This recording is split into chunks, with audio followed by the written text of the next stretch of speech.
Man, it's your big brother K-Rino. A lot of times you hear when people talk about folks that was hating on them and haters this and haters that. One of the main things that people will say, they'll say, well, man, if a hater would spend all the energy that they use hating on somebody, if they would use that to work on their own thing, they would be better. And that is true. But I want to use that same concept on what I'm getting ready to talk about now. Um, a lot of us have been through things in our life. A lot of us have been through tough situations. Um, some self-inflicted, other things have been done to us and imposed on us by other people and situations. But the truth of the matter is that a lot of times, not all the time, but a lot of times, even when it's a situation where something was done by another person, at the root of it, it could still be self-inflicted. What do you mean by that? What I mean by that is, just say, for example, if uh, you went and got a job and you actively pursued this job, you wanted this job, and then as soon as you got on the job, a little while later, it turned out to be the job from hell. You hate going there. You hate the treatment. You hate the supervisor. It's just bad. It's just stressful. It's just, you know, even though the people on the job are the ones causing the problems for you, you still actively pursued the job. You signed a record deal. Turns out the record deal wasn't to your favor, wasn't a great deal. At the root of it, you signed the deal. So the energy that I'm talking about has to be based on saying, well, look, the same time and energy that I spend stressing out and worried about something that happened a long, long, long, long time ago, if I take that energy and remove it from those thoughts and focus on moving forward, I can be a better person. I can line my life up in a better way. And that's what we on right now. Too many people spend years of their life worried about old stuff. Just steady, constantly. We all got that friend, we all got that family member that, or have had that friend or family member, or known that person that just, no matter what's going on, they're going to bring up something that somebody did to them back in 1835.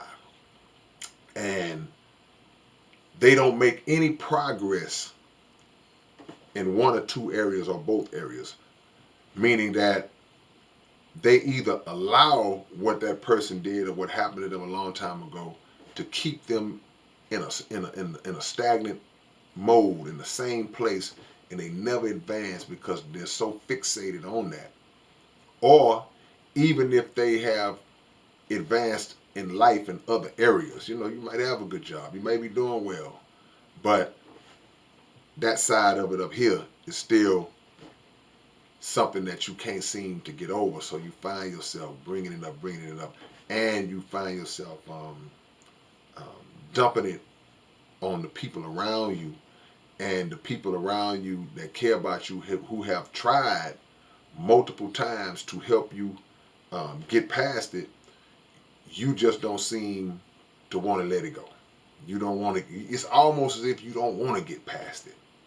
You know, and at some point, people who are trying to help you, at some point they run out of words, they run out of things to say, because it's like, man, I don't know what else I can tell you. I've told you over and over again. So outside of, I would say, some type of trauma that is much, much more difficult to get over, like, somebody was molested or raped, some type of brutal act, outside of something like that, of physically beaten and abused, man, outside of that, if you were tripping on something that happened 25 years ago, something that somebody said to you, or something this person may have done, they may have stole something, if you are still making that a focal point of your life 15, 10, 25, 30 years later, then it's time to reevaluate because you were giving too much energy to that. And the weird part about it is that even though you can look at what somebody may have done, and you can make the decision to say, I'm not going to ever deal with that person again. It ain't nothing I can ever say to that person. It's nothing that person can ever say to me. And that's fair. But I've seen people change. I've seen people change, and people that have had transformations in their life to where uh, 15, 20, 25, 30 years later, they're not the same person who did whatever it is that they did to you. But if you haven't seen them in a while, when you do see them, that's the first thing you think about. And that's natural, understood. But they haven't thought about it in 25 years. You own it every day. People who didn't even know you when it happened, you meet them and now you telling them about it. They know the whole story. They know the person. So again, outside of something really, really horrific that a person has done, and even that, you have to do your best to heal, to move forward from that and just move on with your life, even though you're not going to forget it, and even though you may be still affected by it. You can't even let something like that just consume your life forever. And that's just the reality. But anything under that, come on, man. Stop holding on to that. Stop holding on to what the woman did to you, what the man did to you, how the pastor at the church talked to you in front of them people that time, and pastor shouldn't have talked to me like that. I felt disrespected. Yeah, but it happened in 91. Move on, man. So now all pastors are this and all people that, nah, man. We waste too much time on old stuff. And the old stuff that we waste that time on, it now fills up the space where new things should be happening in your life and new things should be occupying. And you can't move forward like that, man.